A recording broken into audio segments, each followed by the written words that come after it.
দীর্ঘ ১২ বছর পর কারামুক্ত হয়ে বৃহস্পতিবার প্রথম অফিস করেন ডেস্টিনি গ্রুপের ব্যবস্থাপনা পরিচালক রফিকুল আমিন। বৈশাখী টেলিভিশন ভবনের পঞ্চম তলায় অবস্থিত নিজের অফিস রুমে ডেস্টিনি ২০০০ লিমিটেডের বিভিন্ন পর্যায়ের কর্মকর্তা ও বিনিয়োগকারীদের সাথে শুভেচ্ছা বিনিময় করেন তিনি।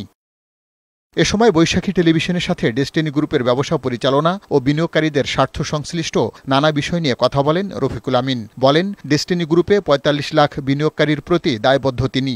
জানান, গত ১২ বছরে জেলখানায় বন্দী থাকায় অংশীদারদের দেয়া প্রতিশ্রুতি পূরণ করা যায়নি। এখন বিনিয়োগকারীদের পাওনা টাকা ফেরত দিয়ে নতুন উদ্যমে ব্যবসা শুরু করা হবে।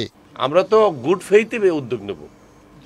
আমরা তো মামলা করছে ও আদালত বলছে সে কারণে না, আমরা নিজের থেকে অব্লিগেশনে ফিল করতেছি যে এখানে কয়েকশো কোটি টাকা আমাদেরকে যোগান দিয়ে কিছু লোকের বাঁচায় রাখতে হবে, কারণ তারা বাইচা থাকলে আমাদের ব্যবসা হবে।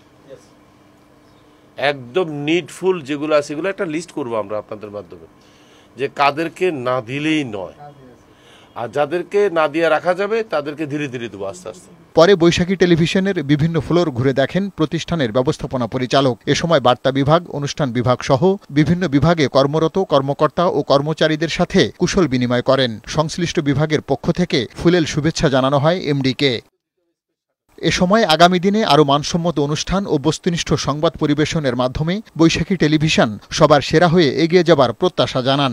এটাকে বানাইতে হবে অনেক ভালো টিভি, সেখানে কোনো কম্পিটিশন নাই। বৈশাখী টিভি কম্পিটিশন করবে তার নিজের সাথে, যে কত ভালো হওয়া যায়, কত বেটার অ্যান্ড বেটার এভরিডে, তাই না? আমি তো মনে করি আপনারা যদি একটা ফ্যামিলির মতো থাকেন, আপনাদের কেউ কিছু করতে পারবে না। আর আপনার উদ্দেশ্য থাকতে হবে কিন্তু দর্শকের স্বার্থটা, আর কারো স্বার্থ দেখার দরকার না। আমি আর কারো নাম মেনশন করলাম না।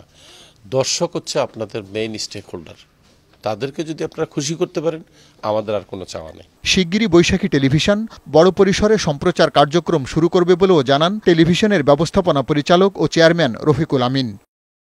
পার্থ রহমান, বৈশাখী সংবাদ, ঢাকা।